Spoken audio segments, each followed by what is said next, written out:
와시다 키오카츠라고 하는 분이 쓴 기다린다는 것이라는 책이 있습니다. 그 책에서 그는 이제는 기다리지 않아도 좋은 사회가 되었다, 기다릴 수 없는 사회가 되었다라고 단정을 하면서 대부분의 사람들이 휴대폰을 가지게 되면서 만남과 약속의 형식이 변하고 있다. 약속 장소에 늦을 것 같으면 약속 장소로 가면서 연락을 한다. 연락을 받은 상대방은 알았다고 말한 다음 책을 보거나 다른 일을 하면서 갑자기 끼어든 공백의 시간을 메운다라고 말을 하고 있습니다. 대책이 없는 막연한 기다림은 더 이상 없다 하는 것이죠. 그런 것 같습니다. 실시간으로 연락이 가능한 우리 시대라서 언제라도 약속 취소가 가능합니다. 일정까지도 안내해 주니까 약속을 잊을 수도 없습니다. 그렇다고 기다림이 없을까 하는 질문을 우리가 한번 해보면서 오늘 말씀으로 들어가도록 하겠습니다. 그러함에도 불구하고 기다림이라고 하는 것은 여전히 존재합니다. 앞으로도 기다리는 것은 있을 수밖에 없습니다. 우리가 지금 살아가고 있는 이 순간이 기다림일 수도 있고, 지금 우리가 예배를 드리고 있는 여기가 기다림의 장소일 수도 있습니다. 기다림에게는 많은 종류들이 있습니다. 기다림에는 의미도 다양하고 방법도 가지각색입니다. 그러나 기다려왔고 기다리고 있고 앞으로도 기다릴 수밖에 없는 삶을 우리가 살아가면서도 우리는 기다림이 무엇인지 한 번도 진지하게 생각해 보지 않았을 수도 있다 하는 사실이죠. 알고 대하는 기다림과 모르고 마주하는 기다림에는 분명한 차이가 있다 하는 것이죠. 신앙생활도 기다림입니다. 기도 응답을 기다리며 중환자실에 누워있는 가족이 깨어나기를 기다리고 있고, 하나님의 역사와 하나님이 부어주시는 부흥을 기다리기도 합니다. 성경에 나타난 많은 하나님의 사람들은 사실 뛰어난 능력의 사람들이었기보다는 기다리기를 잘 하였던 사람들이다 하는 것을 알 수가 있습니다. 믿음의 조상들은 거의 많은 고난들 가운데서 인내하면서 하나님의 은혜를 기다린 사람들이었습니다. 어떤 의미에서 신앙생활은 믿음으로 기다리는 삶, 이렇게 요약할 수가 있을 것입니다. 그래서 구약의 하박국 선지자는 하박국 2장 3절에서 비록 더딜지라도 기다리라, 지체되지 않고 정령 응하리라, 이렇게 선포하고 있습니다. 오늘 우리가 함께 읽은 본문에도 기다리는 한 사람이 있습니다. 예수 그리스도의 오심을 간절히 기다리던 시몬이 그 주인공이다 하는 것을 우리는 알 수가 있습니다. 요셉과 마리아는 아기 예수님이 태어난 지 8일이 되었을 때 할례를 행하고 그 이름을 예수라고 정했습니다. 그리고 출애굽기 13장 2절에 이스라엘 자손 중에서 사람이나 짐승을 막론하고 태어나서 처음 난 모든 것은 다 거룩히 구별하여 내게 돌리라, 이는 내 것이니라 하시니라. 이 말씀에 따라서 아기 예수를 하나님께 바치는 예식을 위해서 성전으로 갔습니다. 그런데 마침 시므온도 성령에 이끌려서 성전으로 들어왔고 성탄하신 아기 예수를 첫눈에 알아보고는 그 아기 예수를 가슴에 품고 감격하면서 하나님을 찬송하고 있는 것이 오늘 본문의 내용입니다. 여기서 우리는 누가복음을 기록한 누가가 예수님의 탄생을 기록하면서 들판에서 양을 치던 목자들과 시몬이라고 하는 평범한 한 사람, 그리고 본문 다음에 바로 이어지는 나이든 여선지자 안나에 대해서 기록하고 있다는 것에 우리는 좀 주목해 볼 필요가 있습니다. 시몬과 안나 이야기는 다른 복음서에는 없고 오직 이 누가복음에서만 나옵니다. 마태복음을 기록한 마태는 동방박사들의 이야기와 헤롯 왕궁에서 일어난 소동에 대해서 기록하는 반면에 누가는 동방박사 대신 목자들에 대해서 기록을 했었고 시몬과 안나 선지자에 대해서 말씀하고 있다 하는 것이죠. 왜 누가는 이들의 이야기를 기록하고 있을까 질문을 우리 스스로에게 한번 해 보실 수 있기를 바랍니다. 유명한 성경학자 바클레이라고 하는 분은 이들을 가리켜서 보잘것없는 사람들이라고 하는 의미로 땅의 침묵자들 이렇게 표현을 하고 있습니다. 누가는 알려지지 않는 이런 사람들을 주목하고 있습니다. 당시 대부분의 유대인들은 정치적인 메시아 힘과 권력을 가지고 로마에서 이스라엘을 해방시킬 메시아를 기대하고 있었습니다.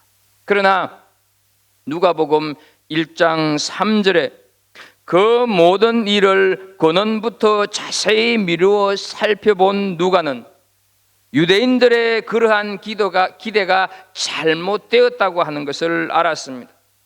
오실 메시아는 권력을 가지고 휘두르는 자, 총칼로 무력을 행세하는 자가 아니라 오히려 가난하고 천대받는 사람들, 그리고 죄에 매여 고통받는 인간들을 구원하기 위해 대신 십자가에 죽으실 분이라고 하는 것을 이 누가는 알았다 하는 것이죠. 그래서 그는 그 시대에 가난하고 소외된 사람들 가운데서 어렵고 경건하게 살아가면서 구주 성탄을 기다리고 있었던 사람들, 십자가에 달릴 예수 그리스도를 기다리던 사람들을 말하고 싶었고 드러내고 싶었다 하는 사실이죠. 이사야 선지자는 이스라엘 자손들이 죄를 범하고 하나님을 떠나서 심판을 자초했을 때도 끝까지 믿음을 저버리지 않고 하나님을 바라보았던 소수의 의로운 사람들을 가리켜서 이사야서 6장 13절 말씀을 보게 되면 밤나무와 상수리나무가 배임을 당하여도 그 거루터기는 남아 있을 것 같이 거룩한 씨가 이 땅에 거루터기니라 하시더라 하였어. 나무를 밑둥까지 싹 잘라도 거루터기가 남아있는 이상 거기서 다시 싹이 나고 줄기가 나오는 것처럼 누가는 시몬과 안나 선지자를 통해서 누가 이 시대에 남을 자들인가, 하나님은 누구를 통해서 그분의 구원의 역사를 이어갈 것인가, 바리새인들인가 아니면 사두개인들인가 라고 누가는 묻고 싶었다 하는 것이죠. 그러면서 당시 사람들이 주목하지 않았던 땅의 침묵자들인 하나님의 구원을 진심으로 기다렸던 시몬과 안나가 성탄한 아기 예수를 가슴에 품은 사람들이었으며 하나님께서 그 시대를 위해서 남겨준 사람들이다 하는 것을 이 시몬을 통해서 증언하고 있다 하는 사실이죠. 오늘 우리는 성탄한 아기 예수를 가슴에 품을 수 있었던 시몬이라고 하는 한 인물을 살피면서 구주 성탄을 기다리는 참된 자세, 올바른 자세가 무엇인가 하는 것을 깨닫는 그런 시간이 될 수 있기를 축복합니다. 25절 말씀을 보게 되면 이렇게 시작이 됩니다. 예루살렘에 시몬이라 하는 사람이 있으니 이 사람은 어렵고 경건하여 이스라엘의 위로를 기다리는 자라, 성령이 그 위에 계시더라. 이렇게 시몬이라고 하는 인물을 소개하고 있습니다. 먼저 시몬은 어렵고 경건한 자다 소개합니다. 부모가 누구인지, 그가 어떤 직업을 가졌는지에 대해서는 아주 침묵하고 있습니다. 고향이 어디이고 무슨 대학 무슨 과를 나왔는지, 직분이 무엇인지에 대해서는 관심이 없습니다. 인간적인 백그라운드에 대해서 말이 없다고 하는 것은 구주 성탄을 기다리는데 인간적인 배경은 필요치 않으며 어떤 자격을 가진 자들만이 가능하다는 것도 아니라고 하는 것을 보여주고 있는 것입니다. 그런데 우리가 성경을 주의해 읽다 보게 되면 아기 예수님의 탄생과 연관된 사람들의 공통점이 바로 어려운 자다 하는 것을 알 수가 있습니다. 마태복음 1장 19절에 마리아의 남편 요셉을 가리켜서 어려운 자 이렇게 표현을 하고 있습니다. 누가복음 1장 6절에 보게 되면 주의 길을 예비한 세례 요한의 아버지 사가랴를 가리켜서 어려운 자였다 이렇게 말씀을 하고 있고, 오늘 본문의 시몬 역시 어려운 사람으로 하나님 앞에 경건하게 살아간 사람이라고 소개를 하고 있습니다. 예수님의 성탄을 맞이한 사람들은 모두가 다 그 암울했고 그 침몰했던 그 답답했던 시대에 어려운 자들이었다 하는 것을 우리가 알 수가 있습니다. 그런데 여기서 우리가 오해하지 말아야 할 것 하나는, 어려운 자는 아무 허물도 없고 전혀 죄를 찾아볼 수가 없는 완벽한 사람, 이런 뜻을 가리켜서 오늘 본문에서 어려운 자라고 말씀하는 것은 결코 아닙니다. 누가 감히 하나님 앞에서 스스로 어렵다고 할 사람이 있겠습니까? 여기서 어렵고 하는 것은 공정하다 혹은 정의롭다 이런 뜻을 가지고 있습니다. 그리고 경건하여는 신중한 혹은 두려워하다라고 하는 뜻도 포함을 하고 있습니다.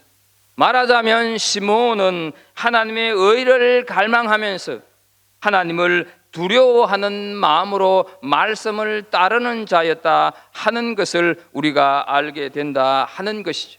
그래서 우리는 이 시몬이 어떤 어려운 모습으로 살았는가를 좀 살펴볼 필요가 있고, 하나님께서는 이런 시몬을 주목했다 하는 것이죠. 그리고 그에게 성탄하신 주님을 처음으로 만나게 하는 축복을 허락해 주셨습니다. 하나님께서는 비뚤어지고 악한 이 세상에서 살아가고 있는 하나님의 백성들은 시몬처럼 어렵고 경건하게 살아가기를 원하시고 계시고, 그렇게 어렵고 경건하게 살아가는 그들을 하나님께서는 주목하고 계신다 하는 것이죠. 그러므로 우리는 타락과 음란과 불의로 가득한 세상에 살아가고 있기는 하지만 어려움을 결코 잃어가면서 살아가서는 안 되는 것입니다. 세상은 하나님을 거역하고 세상은 하나님에 대해서 가증스럽게 여기지만 하나님의 백성인 우리는 하나님을 경외함으로 인하여서 경건한 삶을 살아가야 한다 하는 것을 우리는 이 시몬을 통해서 하나님께서 말씀하고 계신다 하는 것이죠. 그럼 우리가 어떻게 어렵고 경건한 자가 될 수 있을까 하는 것이죠. 인간에게는 그럴 힘이 있을까? 인간에게는 그럴 자질이 있을까? 모든 사람이 죄를 범해서 하나님의 영광에 이르지 못한다고 했고 의인은 없나니 하나도 없다고 했는데, 과연 우리가 이 세상에서 어렵고 경건하게 살아갈 만한 힘이 있고 그런 자질이 있겠는가 하는 것이죠. 전혀 우리에게는 그런 자질, 우리에게는 그런 힘이 없다 하는 사실. 그런데요, 창세기 6장 9절 말씀을 좀 보겠습니다. 노아는 의인이요 당대의 완전한 자라 말씀합니다. 노아를 가리켜서 의인이라고 얘기를 하고 있습니다. 노아가 살았던 시대가 어떠한 시대였습니까? 창세기 6장 5절에 그 시대에 대해서 이렇게 얘기를 하고 있습니다. 여호와께서 사람의 죄악이 세상에 가득함과 그의 마음으로 생각하는 모든 계획이 항상 악할 뿐임을 보시고 말씀을 합니다. 노아가 살았던 그 시대는 어떻습니까? 타락의 정점을 찍고 있는 그 시대에 노아가 살았는데, 그 시대에 살아가고 있는 노아를 가리켜서 의인이라 말한다 하는 것이죠. 어떻게 가능할까? 어떻게 이 노아가 의인이라고 하는 칭함을 받을 수 있었을까? 우리가 놓치고 있는 것이 하나 있습니다. 창세기 6장 8절 말씀을 좀 보겠습니다. 그러나 노아는 여호와께 은혜를 입었더라. 그러나 노아는 여호와께 은혜를 입었더라. 하나님께서 노아에게 은혜를 베푸셔서 노아를 의롭다고 인정해 주셨다 하는 것이죠. 노아가 그 타락한 시대에 괜찮게 살았기 때문에 의인이라고 하는 것이 아니라는 것입니다. 의로움은 하나님의 은혜로 주어질 뿐이다 하는 사실이죠. 우리가 세상에서 의롭고 경건하게 살 수 있는 유일한 길이 있다고 한다면 하나님께서 우리에게 의롭다고 허락해 주시는 은혜 속에서만 가능하다 하는 것이죠. 배울 만큼 배우고 가질 만큼 가졌다고 우리가 의로운 사람이 되는 것은 결코 아니라는 것입니다. 그래서 로마서 3장 24절 말씀을 보게 되면 그리스도 예수 안에 있는 성량으로 말미암아 하나님의 은혜로 값없이 의롭다 하심을 얻은 자 되었느니라 말씀을 하고 있습니다. 사악한 이 세상에서 우리가 어렵고 경건하게 살 수 있는 길은 오직 하나님 은혜뿐인 줄로 믿습니다. 그래서 우리는 본문에서 유심히 살펴보아야 할 것이 있습니다. 그것은 시몬이 성탄하신 아기 예수를 길거리에서 만난 것이 아니라 어느 커피숍에서 만난 것이 아니라 성전에서 만났다 하는 사실입니다. 말하자면 시몬이 그 시대에 어렵고 경건하게 살 수가 있었던 것은 그의 삶의 중심이 성전 중심이었기 때문이었다 하는 것을 우리가 알 수 있는 것입니다. 성탄한 예수님의 부모가 정결 예식을 위하여서 성전에 올라갔을 때 성령님께서는 시몬에게 성전으로 들어가라고 하는 감동을 주셨습니다. 그리고 그 성령님의 감동에 따라서 그가 성전에 들어갔을 때 그 성탄하신 아기 예수를 보는 순간 하나님께서 보내신 구세주다 하는 것을 금방 알아볼 수 있었던 것입니다. 분명한 것은 성경에서 말하는 어렵고 경건한 삶은 언제나 성전과 관련되어져 있다 하는 것입니다. 시몬만 아니라 성탄한 아기 예수를 만나는 축복을 얻었던 안나 선지자에 대해서도 오늘 본문 속에 포함은 시키지 않았지만 누가복음 2장 37절 말씀에 보게 되면 이 사람은 안나를 가리키는데요, 이 사람이 성전을 떠나지 아니하고 주야로 금식하며 기도함으로 섬기더니 말씀을 하고 있습니다. 시몬도 안나도 성전에서 예수 그리스도를 만났다 하는 사실을 우리는 꼭 기억해야 합니다. 현대 그리스도인들은 교회를 가까이 하려고 하지 않습니다. 교회에 너무 깊이 빠져서는 안 된다는 생각을 가지고 있습니다. 그리고는 늘 안전거리를 유지하려고 합니다. 의도적인 합리화를 구실로 예배를 빠질 때도 많이 있습니다. 그럴듯한 명분으로 교회를 가까이 하지 않으려고 하고 자기 나름대로 세련된 신앙생활을 하려고 합니다. 그러나 우리가 기억해야 할 것은 교회와 나와의 거리는 주님과 나와의 거리라고 하는 것을 알아야 합니다. 나와 교회와의 관계는 영락 없이 나와 주님과의 관계다 하는 것이죠. 여러분, 그렇지 않습니까? 우리는 내 믿음만큼 교회 생활을 하고 내 경건함만큼 교회와 관련되어서 살아갑니다. 교회를 사랑하고 교회 일에 참여하는 것이 바로 내 자신의 신앙을 드러내는 것이고 내 자신의 신앙을 말하는 거다 하는 것을 기억해야 합니다. 그러므로 때때로 신앙생활을 하면서 이런저런 크고 작은 상처를 받을 수도 있지만 그럼에도 불구하고 우리는 교회를 가까이 해야 합니다. 교회를 통해서 내 믿음이 자랄 수 있기 때문입니다. 시몬은 성전에서 성탄하신 예수님을 만났다 하는 사실을 꼭 기억했으면 좋겠습니다. 두 번째로 오늘 본문은 시몬이 이스라엘의 위로를 기다리는 자라고 말을 하고 있습니다. 여기서 말하는 이스라엘의 위로라고 하는 것은 메시아가 오셔서 이스라엘을 회복하실 때를 의미하는 것입니다. 로마의 압제하에서 메시아가 오셔서 이 압제에서 해방시켜 주실 것을 기다렸던 것을 이스라엘의 위로다 이렇게 표현을 하고 있는 것이죠.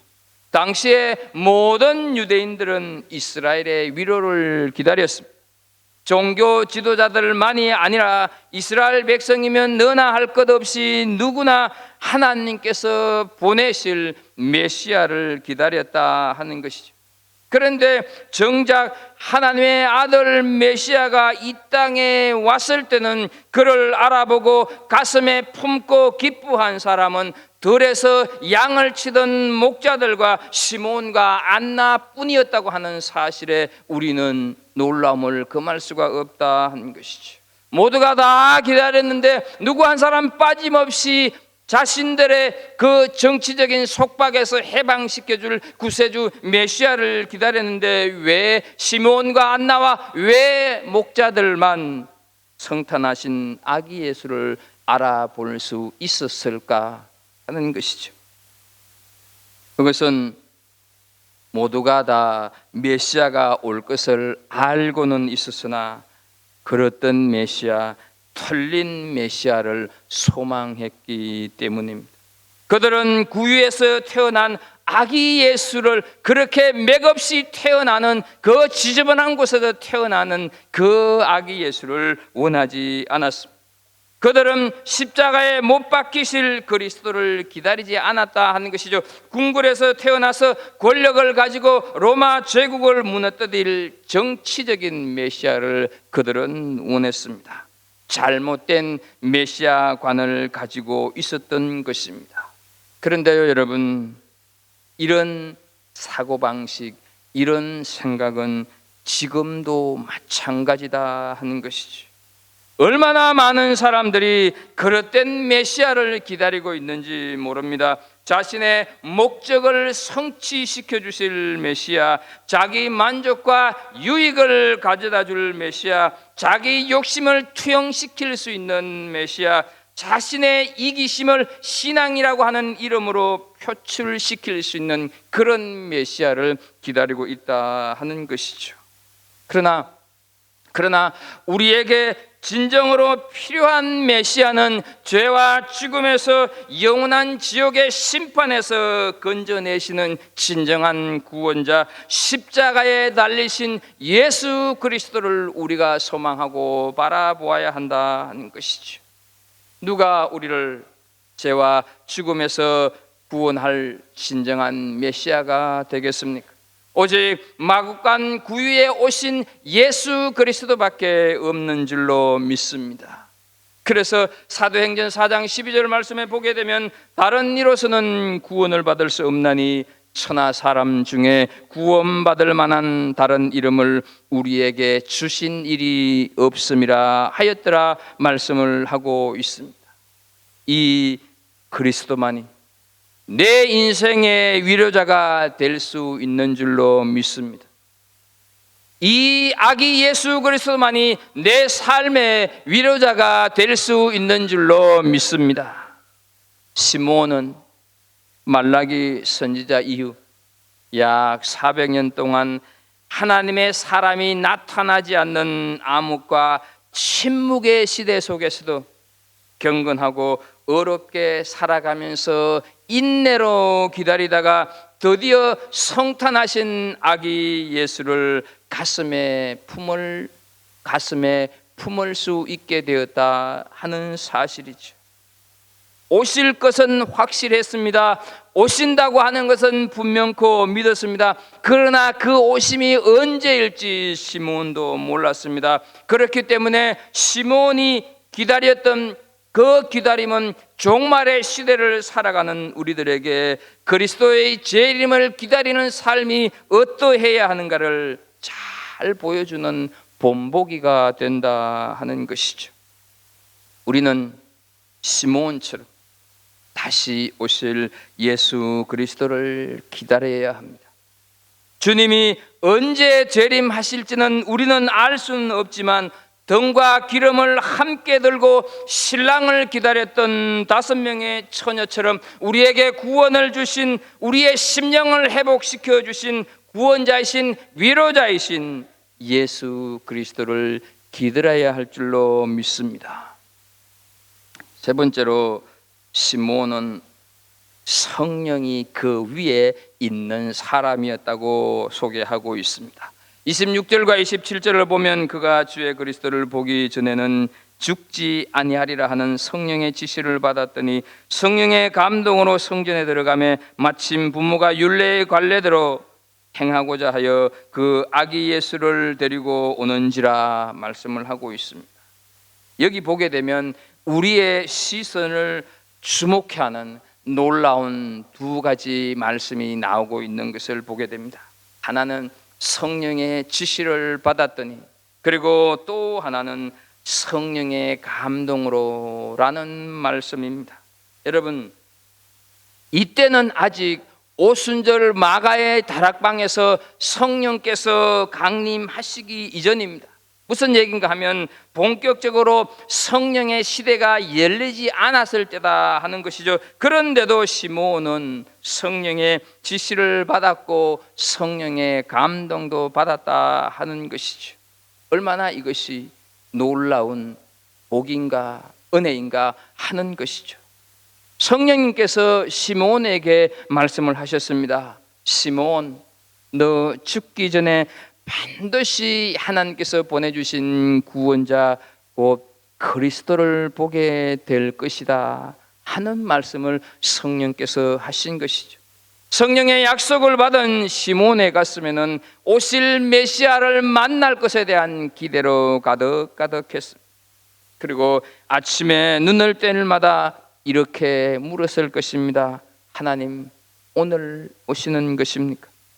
나이가 들어갈수록 시몬의 기도는 더 절박했을 것이고 더 간절했을 것입니다. 주님, 이제 나이가 늙어서 언제 죽을지 모르는데 혹시 오늘 메시아가, 오늘 그 구원자가 오시는 것 아닙니까? 매일매일 물었을 것입니다.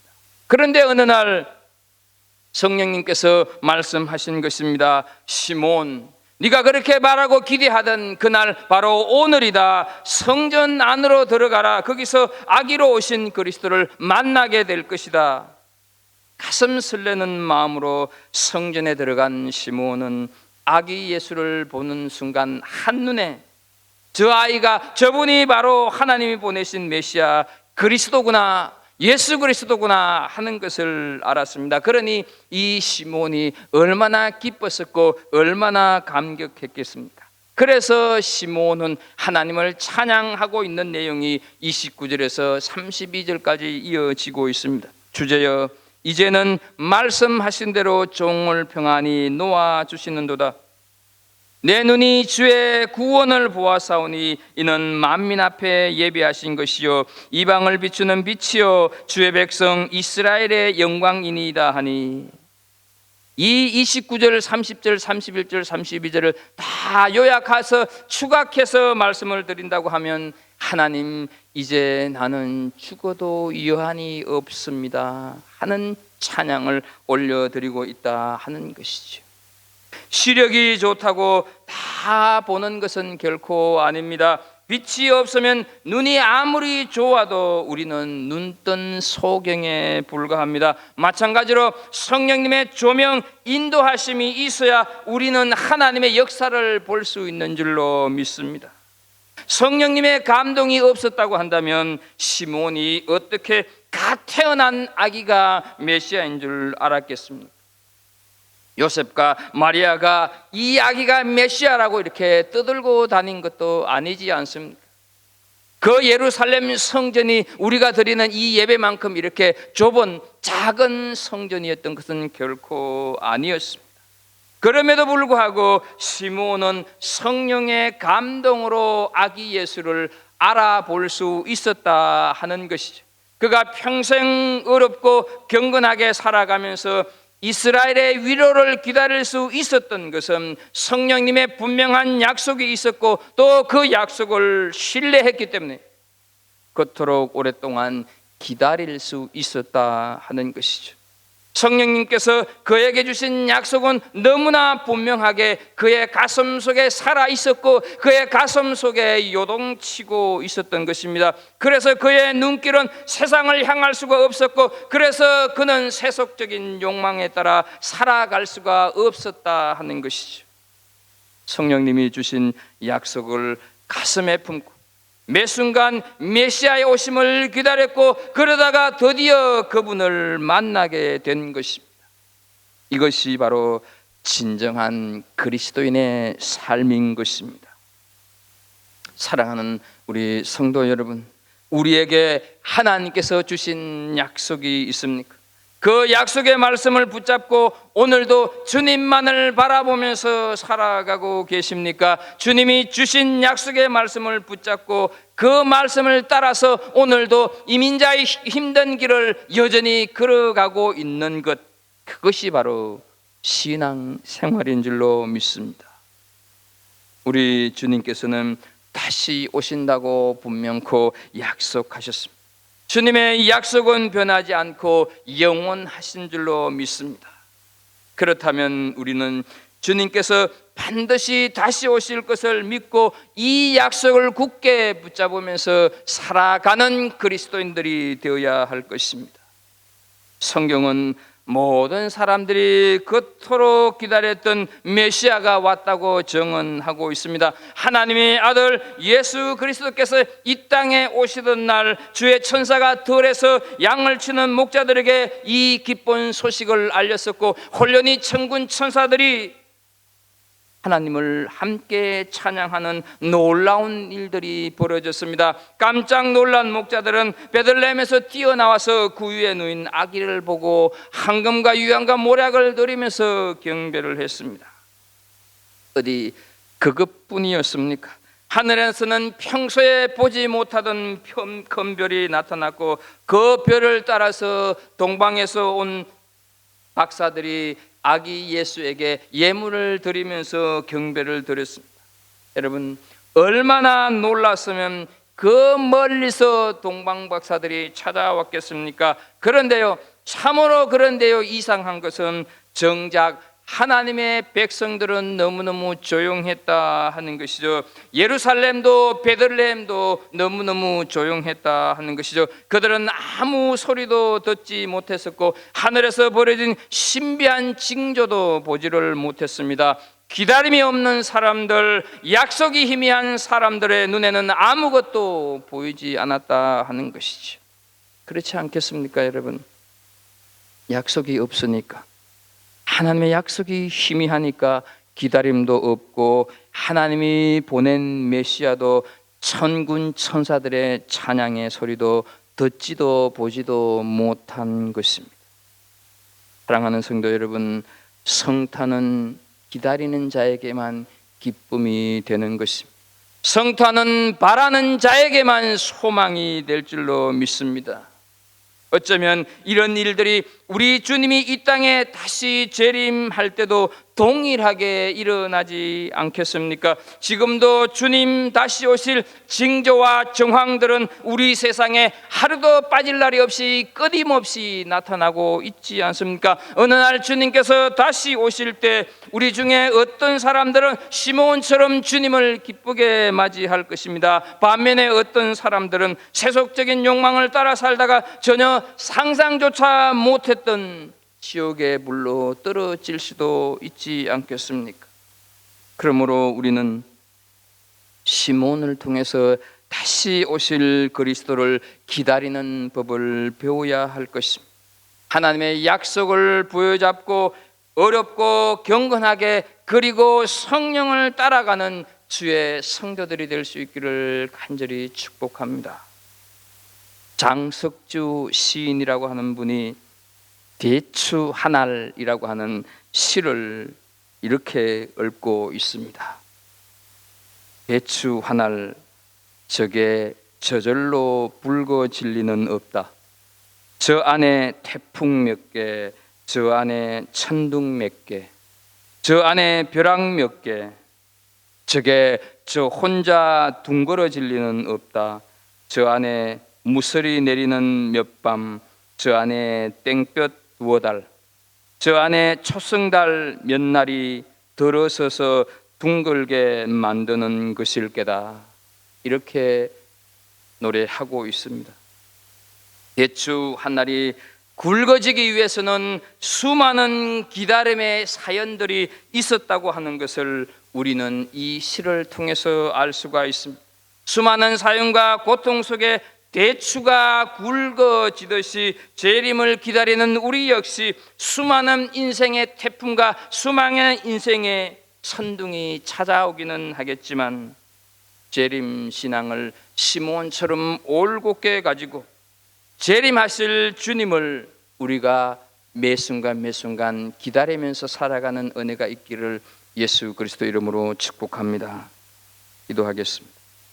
하나님, 성탄을 앞둔 주일 우리가 어떠한 자세로 주님 다시 오실 것을 믿고 기다려야 할 건지 들려주셔서 감사합니다. 하나님, 어렵고 경건하게 살아가게 해주시고 성령의 인도하심 가운데서 살아가는 우리들 되게 하여 주옵소서. 진실로 내 모든 인생의 위로자가 되어주실 그분을 소망하며 살아가는 우리들, 그래서 이민살이가 힘들고 어렵고 복잡해도 다시 오실 그 주님께 우리의 모든 소망을 걸고 살아가는 복된 성도들 다 되게 하여 주옵소서. 예수님의 이름으로 기도합나이다. 아멘.